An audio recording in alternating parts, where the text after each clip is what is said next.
बिस्मिल्लाहिर्रहमानिर्रहीम।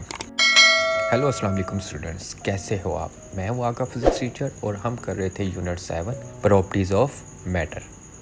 अभी तक जो हमने मेजर कॉन्सेप्ट यहाँ पे क्लियर किए हैं वो हैं kinetic molecular model of matter, number 2 density, number 3 pressure, number 4 atmospheric pressure, number 5 pressure in liquid. और आज का जो आपके पास टॉपिक है वो है अपथ्रस्ट। अगर किसी बच्चे ने मेरी लास्ट वीडियो नहीं देखी तो टॉप राइट साइड पे आई के बटन को क्लिक करके मेरी लास्ट वीडियो देख सकता है, ताकि आने वाले लेक्चर उसको अच्छी तरह से समझ आ सके। अर्शिमिदस प्रिंसिपल। अर्शिमिदस एक साइंटिस्ट था जिसके नाम से इस प्रिंसिपल का नाम रखा, इस वजह से हम इसको अर्शिमिदस प्रिंसिपल कहते हैं। More than 2000 year ago the Greek scientist Archimedes noticed that there is an upthrust force which act on an object keep inside a liquid। मतलब 200 साल पहले जो ग्रीक साइंटिस्ट था अर्शिमिदस, उसने ये नोटिस किया था कि एक अपवर्ड फोर्स है। अपवर्ड फोर्स उस ऑब्जेक्ट पे लग रही होती है जब आप कोई ऑब्जेक्ट लिक्विड के ऊपर रखते हो।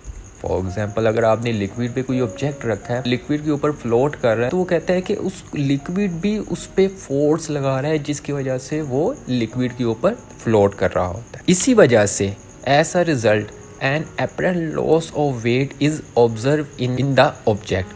वो कहता है इसी वजह से हमें जो वेट पानी में कम फील होता है एज कम्पेयर टू एयर के। अगर आप ये एक्सपेरिमेंट भी करें तो अगर आप एयर में उसका वेट कैलकुलेट करें और उसके बाद उसको आप पानी में डिप कर दो तो आप देखोगे कि उसका वेट कम हो गया as compare to outside the liquid.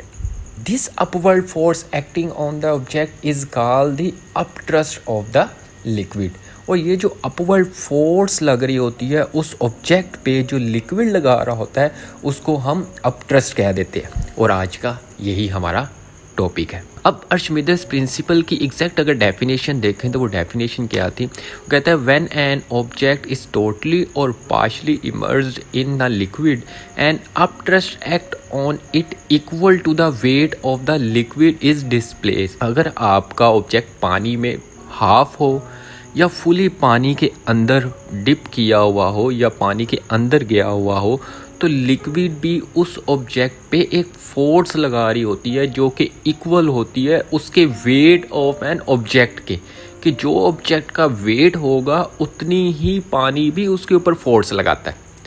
और वो जो पानी उसके ऊपर फोर्स लगा रहा होता है उस फोर्स को हम अपथ्रस्ट फोर्स कह देते हैं या अपथ्रस्ट हम कह देते हैं। एक फोर्स जो नीचे से लग रही है जिसने ऑब्जेक्ट को ऊपर की तरफ उठाया हुआ है। अब इसी चीज़ को हम मैथमेटिकली देखते हैं। इसके लिए हमने एक बेकर लिया और उसके अंदर हमने एक h हाइट का ऑब्जेक्ट रख दिया। अब ये पानी में फुली इमर्ज है, मतलब पानी के अंदर है, तो इसके ऊपर से जो फोर्स लग रही है वो F1 जो कि पानी इसको ऊपर की तरफ से नीचे की तरफ पुश कर रहा है, और नीचे भी लिक्विड है जो कि इसको फोर्स लगा रहा है ऊपर की तरफ। ऊपर वाली फोर्स को हमने F1 कह दिया और नीचे वाली फोर्स को हमने F2 कह दिया। और हाइट ऑफ एन ऑब्जेक्ट जो है वो h है। इसकी अपर हाइट से लेके पानी के अपर सरफेस तक की जो हाइट है वो h1 है, और पानी के अपर सरफेस से लेके इसकी बॉटम ऑब्जेक्ट के बॉटम तक की जो हाइट है वो h2 है। Let h1 and h2 be the depth of the top and bottom face of the cylinder respectively from the surface of the liquid.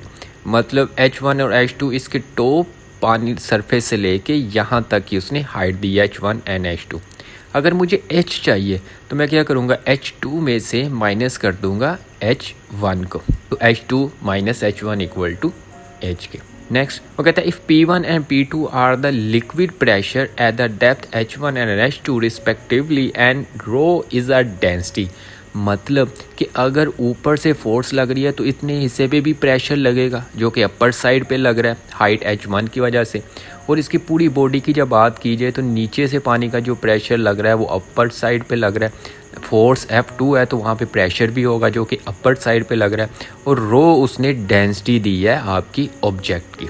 तो P1 अगर मैं इतने हिस्से पे प्रेशर की बात करूँ तो P1 इक्वल है रो जी H1।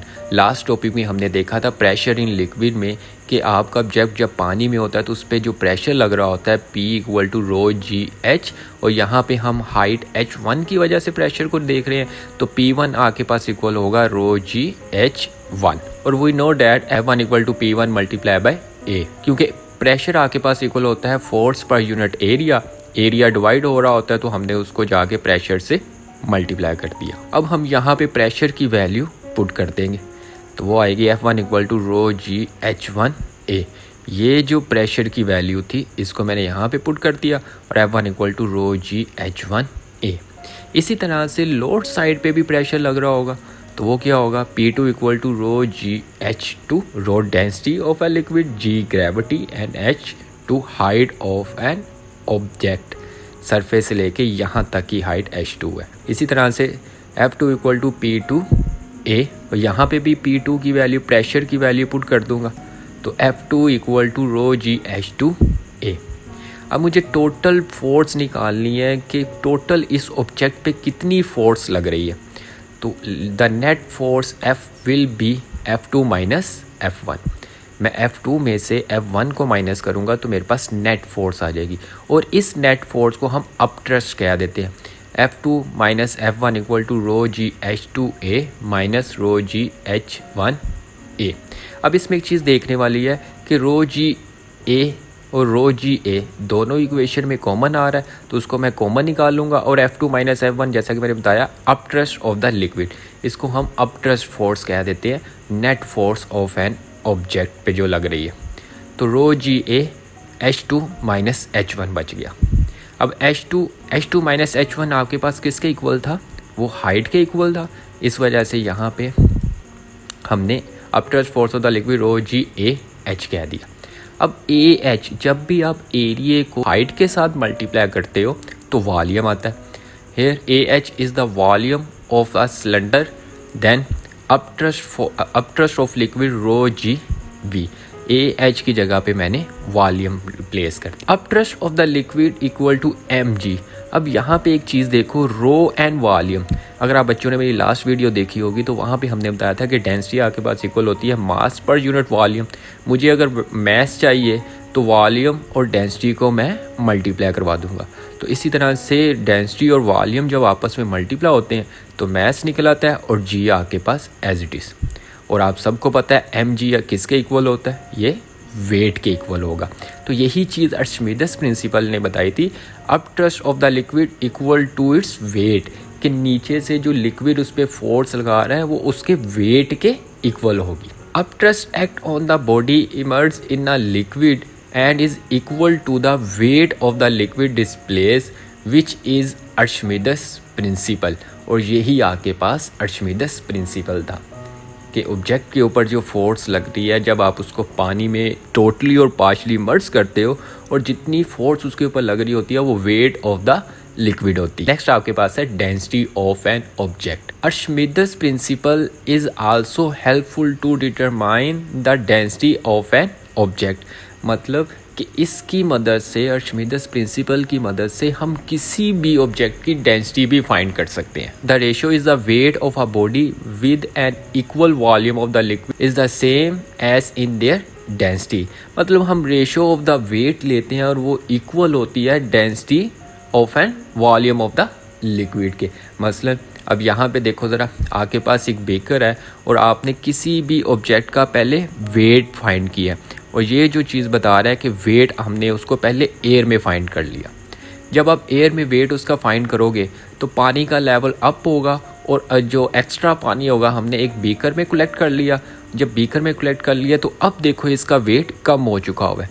यही चीज़ हमने शुरू में भी डिस्कस की थी कि आपका एयर में जो वेट होता है वो ज़्यादा है, जैसे ही वो पानी में जाता है और उसका वेट कम हो जाता है। डेंसिटी ऑफ ऑब्जेक्ट डी, इस ऑब्जेक्ट की जो डेंसिटी है उसको कैपिटल डी से रिप्रेजेंट की है। तो डेंसिटी ऑफ द लिक्विड क्या होगी, रो, जो कि हम पीछे करके आ चुके हैं, rho density of the liquid. Weight of the object in air, weight of the object equal to W1। Air मतलब हमने अभी इसको पानी में नहीं डाला, तब उसका वेट W1 होगा।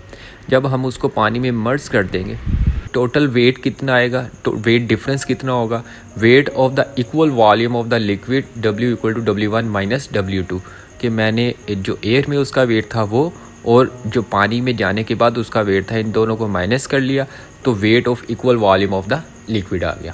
According to the formula density of an object divided by density of an liquid equal to W1 weight in air divided by total weight difference. अब रो यहाँ पे डिवाइड हो रहा है, दूसरी तरफ आके क्या होगा, मल्टीप्लाई होगा, तो density equal to W1 over W multiply by rho, density आ गया। अब W किसके इक्वल था, W आपके पास इक्वल था W1 माइनस W2 के, तो W की जगह पे मैं उसकी वैल्यू पुट कर दूंगा, तो D equal to W1 divided by W1 minus W2 multiply by row.